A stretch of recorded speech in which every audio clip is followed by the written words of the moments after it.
जिलाधिकारी से हमारा अनुरोध है, जो हमारी धरना चल रही थी आरटी के तहत हमारे बच्चे जो हैं तीन Deepak, Situ, Avinash Oxford convent public school में पढ़ रहे थे, जिनका यूडाइस पे कक्षा 5 में इन्होंने एडमिशन आदर्श बाल विद्या में दिखा दिया है, जबकि हमारे बच्चे ऑक्सफोर्ड कन्वेंट पब्लिक स्कूल में कक्षा 8 और कक्षा 6, कक्षा 7 में पढ़ रहे हैं। जब हमने किसी दूसरे स्कूल में एडमिशन कराया तो उसमें कक्षा 5 में सत्र 2005 में आदर्श बाल विद्या मंदिर में निकला। इसकी शिकायत हमने खंड शिक्षा अधिकारी सतीश मिश्रा को दी, उन्होंने किसी बात पर एक्शन नहीं लिया। फिर हमने प्रधानमंत्री पोर्टल पे डाली, उसकी इनने फर्जी निस्तारण करके भेज दिया। तीसरी बार हमने बेसिक शिक्षा अधिकारी शाहजहांपुर कार्यालय पे दी, उन्होंने भी कोई एक्शन नहीं लिया। फिर हमने जिला अधिकारी जी को शाहजहांपुर दी तो उन्होंने इसका आदेश जांच करने के लिए दिया। जांच में क्या हुई, ज़्यादा टाइम लगने के बाद हमारे बच्चों को एडमिशन फिर भी नहीं हो सका। तब हमने बेसिक शिक्षा अधिकारी शाहजहांपुर धरना प्रदर्शन किया। धरना प्रदर्शन सुबह 9 बजे से और शाम 11 बजे तक हम लोग बैठे रहे, कोई अधिकारी मिलने नहीं आया। उसके बाद जिला अधिकारी ने फ़ोन पे बात कर सदर में जो इंस्पेक्टर साहब हैं वो मिले, उन्होंने फ़ोन पे बात कराई। ताकि बाद हम लोगों ने धरना प्रदर्शन बंद किया और बच्चों को खाना भी उन्होंने खिलाया और केला भी खिलाए।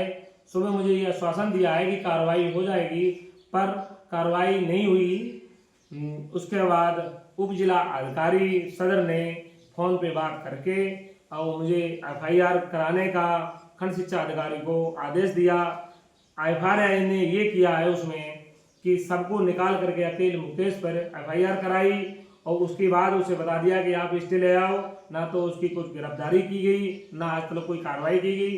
इसमें मेन आरोपी जो है वो खंड शिक्षा अधिकारी सतीश मिश्रा पैसा लेकर के सूची का पास करते हैं, क्योंकि सूची बिना पास किए हुए आज तक पैसा नहीं निकलता है। तो हम श्रीमान जी से निवेदन यही करेंगे, सबसे पहले कानूनी जो कार्रवाई FIR होनी चाहिए वो खंड शिक्षा अधिकारी सतीश मिश्रा से होने चाहिए, क्योंकि मेन आरोपी यही है। क्योंकि 16,24,000 एक साल का जो पैसा इन्हें गबन किया है, ऐसे सन 2015 से 17 से 16 से 17 से ये कर रहे हैं, पर पिछला पैसा इन्होंने नहीं दिखाया है। क्योंकि हमें जो पैसा है इसके बारे में विकास सक्सेना ने बताया है 10 साल का इनने घोटाला किया है, एक साल में 16,24,000 है। इस हिसाब से इनने घोटाला 1,60,00,000 कुछ रुपए का बताया था, पर इन्होंने FIR में पेपर में 16,24,000 का ही दिखाया है, पीछे का नहीं दिखा रहे हैं। क्योंकि उसमें सब अधिकारियों ने पैसा खाया है और सारे अधिकारी इसमें फंस रहे हैं। अगर गवर्नमेंट हमारी प्रशासन सही से इसकी जांच कर दें तो सारे अधिकारी फंस जाएंगे और सारे पे एक वरी होगी।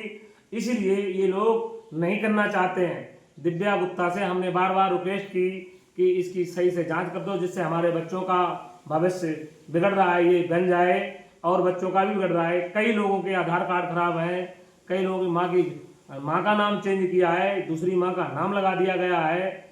अब इन बैंकों की भी अभी जांच नहीं हो पा रही है। कुछ बैंकें कीलापुर की लगी हैं, कुछ दातागंज की लगी हैं, कुछ परौर की लगी हैं।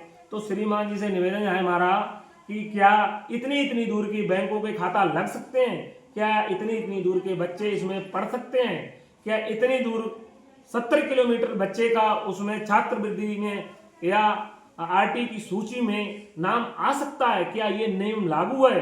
अगर ऐसा नहीं है तो इसकी सूची खंड शिक्षा अधिकारी सतीश मिश्रा ने पास हुई है और इन पे कार्रवाई करने की कृपा करें, आपकी महान कृपा होगी। मैं कमलेश कुमार मुसरिया नगला के रहने वाले डॉक्टर।